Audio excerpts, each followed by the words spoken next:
This three-bean casserole is dumb. Scooby-Doo-bop-biddy-bop-bop-bop. I'm so sorry, babe. I hadn't tasted him yet, I'm sorry. I'm sorry. Looking forward to, you know, like, Don't talk about the ingredients. I know. Yeah. After it's just a surprise for your mouth. yeah. Welcome back to Thinking Critical. This is Wes, and it's a special two-part edition of This Week in X-Men. Today, we're going to review X-Men Legends number 3, basically a follow-on to some X-Factor work that the Simonsons did several years ago. Well, I guess a couple decades ago at this point. We're also going to get a short doc mini review of Cable, which I did not read because I do not waste my money on certain titles. But tomorrow, we're going to have a full-up conversation about Hellfire Gala and kind of the response that it's gathered. It seems to get worse every week. I imagine people wanting to hear about from Doc, so we're going to do a special review here on Saturday night after Comics Aficionados. Sunday, you'll get your Twix fix as well, where we talk about Hellfire Gala. But we wanted to talk about something a little bit more positive. Obviously, here with me is the X-Men historian, the Marvel aficionado. Doc, how you doing? I am great, man. I am happy to be here.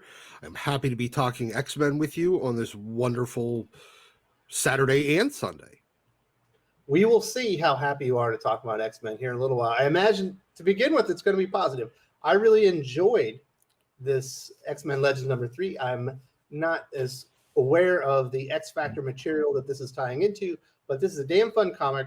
It's wonderfully illustrated. I thought the lettering even looked better than normal, and I'm giving it like a strong 4, borderline 4.5 star, highly recommend comic. I love it. This is set, I believe, just after Inferno. You know, that was around the time that the X Factor learned that the X-Men were still alive post Fall of the Mutants and, you know, the X-Men quote unquote dying in Dallas. This was around the time that the X-Men had come back to New York. They were leaving the Outback, but X Factor had already been operating publicly for a few years at this point. Well, I mean, I guess at least a year, you know, in Marvel's sliding timeline. You know, X Factor had originally, that wasn't their ship. It was Apocalypse's ship. All right, Doc, we got to talk about the ship during the review. Yes. What did you think about the comic book? What's your score so we can get into the details? Oh, I'm giving this a 4 3/4 star. I loved everything about it. The only problem is it's made on modern Marvel publishing, so ink comes off on your damn fingers. It's impossible to get a 5-star comic whenever it falls apart on you. If you read it digitally on a tablet like yours truly, you don't have that problem, Doc. All right. There you go. So let's get into it. Now, the art is fantastic. I will say this. Walt Simonson was a powerhouse in his day. He has not lost anything. If anything, he might be a little bit better just as far as some of the detailing, the expressions. I don't understand how his prime has apparently lasted well into his 60s at this point, but this is an immaculately illustrated comic book. It's a wonderful throwback. Walt's been still kicking the shit out of the comics industry on his Ragnarok, you know, creator-owned book that's basically him giving the middle finger to Marvel and saying, I'm not done with Thor yet, you bastards. This is him coming back and like throwing up double middle fingers to the Marvel editorial and saying, you can still have me doing X Factor, but apparently you want something else. Because this book blows away almost everything published by Marvel in the X office. It rivals, art-wise, rivals Brett on X-Men Legends 1 and 2. Beats any of, in my opinion, it beats all the Stuart Immonen clones in that office now. It's unique, it's detailed, there's style to it. I don't know where any comic reader could really find fault in it. Nah, this is a fabulously illustrated comic book. I don't know. It's hard to say this is the high water point of the comic, but it certainly adds to the ambience. It feels like Walter and Louise Simonson were both at the top of their game on this one. I imagine they got some time to do these 2 issues. I believe it's a 2-issue story. Now let's get into it. All right, cool. I got questions, Doc. What the hell is shit? Right. What's the connection that it has with Apocalypse, and why does X Factor, which appears to be the original X-Men team, have? Everybody just thought it was Apocalypse's like flying fortress. But Apocalypse is a mutant inside of celestial armor. This is a celestial ship, but back in this point in the continuity, X-Factor doesn't know that. Apocalypse is lying about it. He's hiding it. It was one of his big, I'm going to boast about shit that I didn't actually do. It kind of established that as, maybe Apocalypse being a little bit of a braggart and taking credit for stuff he had nothing to do with. But it's a celestial ship, like connected with the Celestials.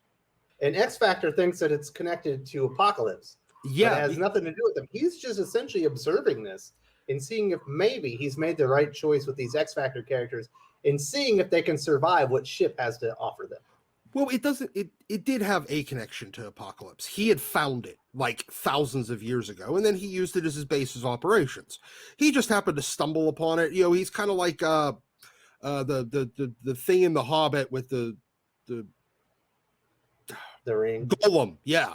The Golem in The Hobbit. He found the ring, and then he claims it for his own for so long that nobody knows that he wasn't the one that actually had anything to do with the damn thing. This is shortly after X-Factor had kind of, I guess, commandeered it. They had beaten Apocalypse in their first encounter. They had commandeered his ship. Now they have it. There was a lot of interesting things with ships, such as it being it has an AI, the AI of which eventually becomes, thousands, like 1,000 years from now, it becomes the Professor AI that Cable has on his Grey Malkin ship. Parts of this ship are part of that. So there's all that connective tissue that all this stuff had. We haven't yet gotten to the point where this ship gets crashed in the middle of Manhattan and turned into the X-Factor skyscraper. Apocalypse has this ship. He's wondering whether or not he had made the right decision with X-Factor, because he's looking at them as he was testing them in all their previous encounters to see if they were really going to be the strongest ones for leading the mutant race into the future. They've got potential, and he's basically witnessing and seeing what happens when ship, I guess, starts to get commands from an unknown entity. I guess you mentioned it ends up being Celestials. Very interesting concept. Certainly not something we would see in today's comic. And when this happens, we've got Jean Grey, we got Cyclops, Archangel. I guess this is after he's become one of Apocalypse's 4 horsemen. I believe we've got Beast in here. And there's also a baby that's a part of the equation here. It's Scott Summers and Maddie Pryor's baby, but it has a connection to Jean Grey, and she's raising, I believe his name is it Christopher? Yeah, it's Cable. It's baby Cable. But they're calling him Christopher. They had previously called, Maddie had called him Nathan, but his name is Nathan Christopher Summers. I guess Jean loved the name Christopher more because it was named after Scott's dad. So, and to separate herself from Madeline, she started calling the baby Christopher instead of Nathan. The baby is trapped inside of ship, which is doing some things. It's already tried to crash Beast and Archangel, I believe it is. And it's got the baby trapped inside, and they have got to get inside as soon as possible. But it's almost like, I don't know, like a transformer. It keeps remaking itself. Yeah, I don't know if you've ever seen this, it was an older horror movie, The Cube, but this is basically what it's doing. It keeps rearranging itself. So it's like a maze that you don't know where the doors are, and they keep moving. And they stole this concept for the Alien versus Predator movie, which was trash. I'm pretty sure, yeah, you're right. But no, so they need to get in there and save, baby Cable.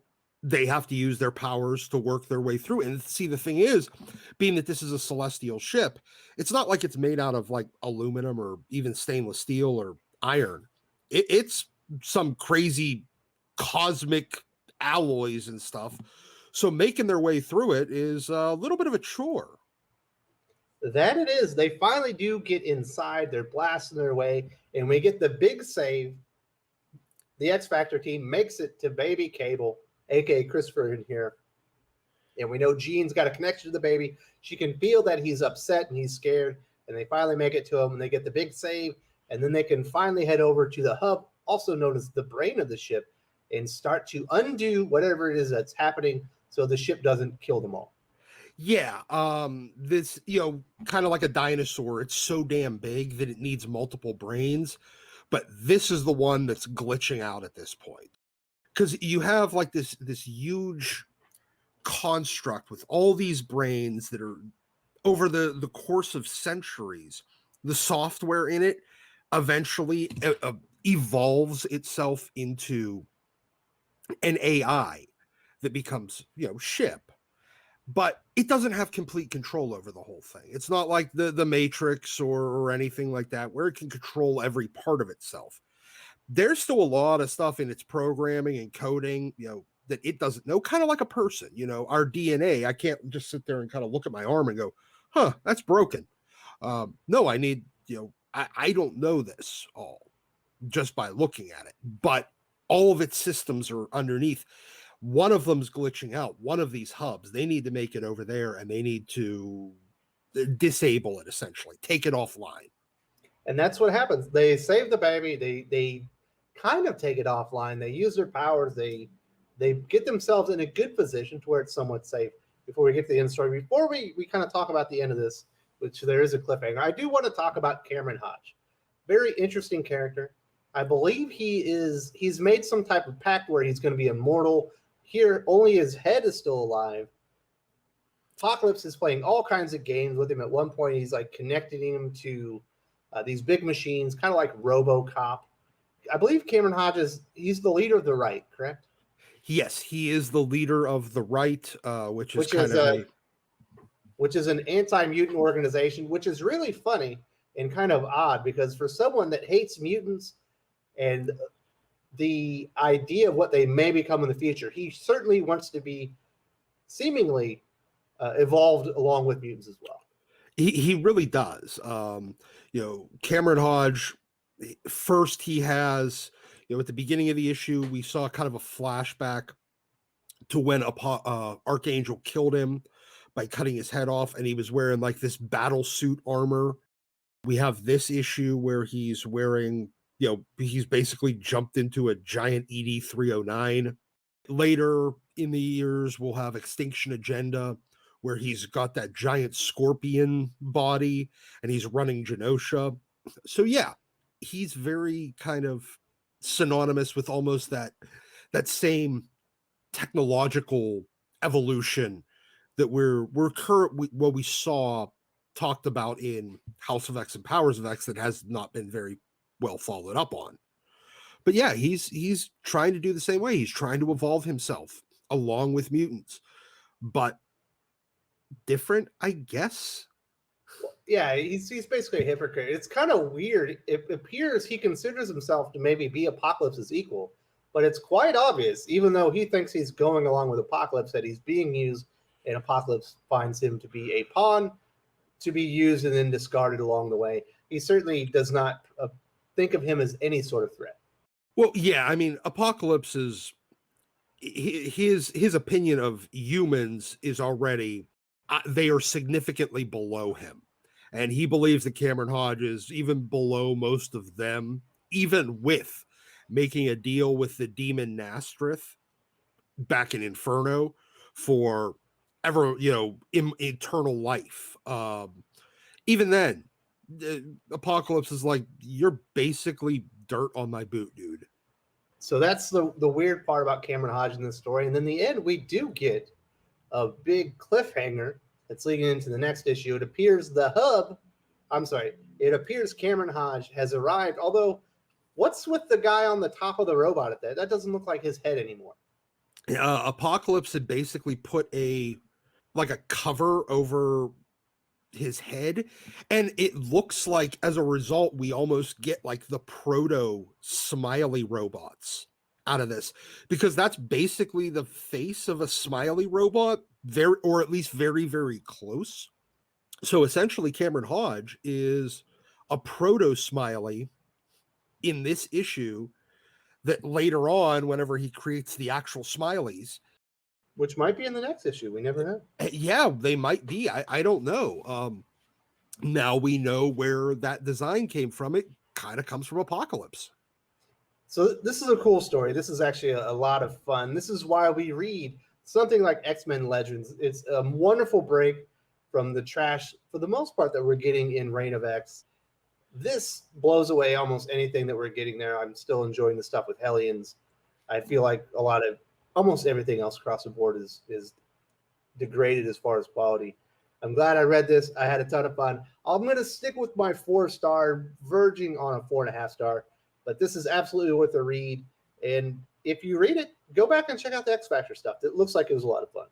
You know, those first, like, I guess it'd be about 40 issues of X Factor. You had Louise Simonson basically writing most of it. Walt doing some of the art. You had John Bogdavone. You had a couple other great artists that I'm blanking on at the moment. But it was always, you know, this kind of nonstop fun. Even during the breaks in this one, there was still action. You know, you had Bobby lounging on a chair, but Beast doing like flips and you know, while throwing the baby up in the air to amuse the baby, because you know, babies like getting, you know, you do that little thing where you throw them up in the air and they giggle. There was so much plot in this one issue. It felt like there wasn't a single wasted panel. Absolutely. So let's go talk about the antithesis of X-Men Legends number 3. You went and read Cable. I don't know why, but apparently you're a glutton for punishment. In 3 or 4 minutes, what's going on with Cable and why was it bad?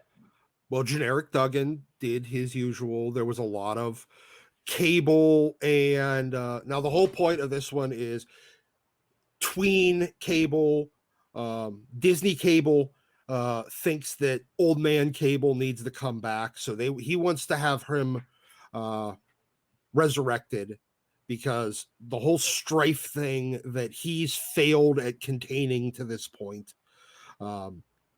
is getting, you know, out of control.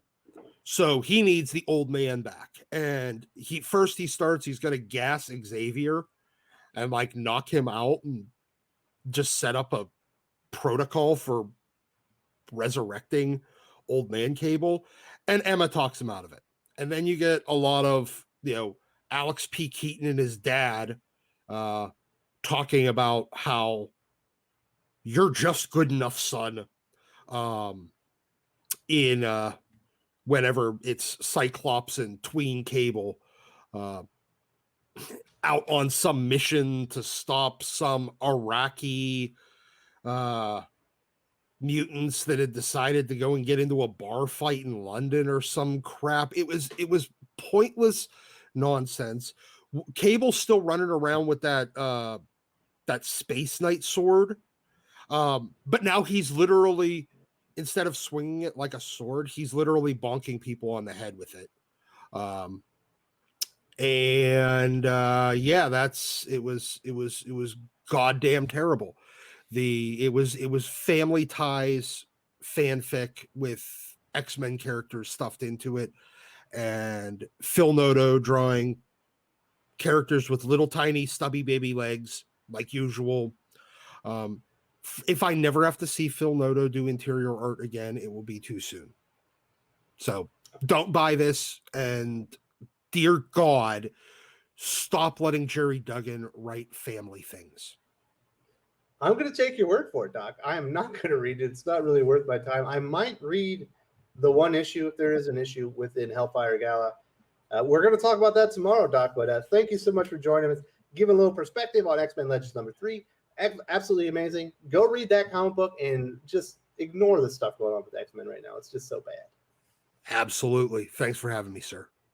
If you enjoyed this video, please give it a like. I would appreciate it very much. It helps us attract more views for the channel. Subscribe for future commentary, comic book news, and reviews. And don't forget to ring the bell for notifications. If you want to talk comics, movies, and much, much more, you can follow me on Twitter at Wes_from_TC.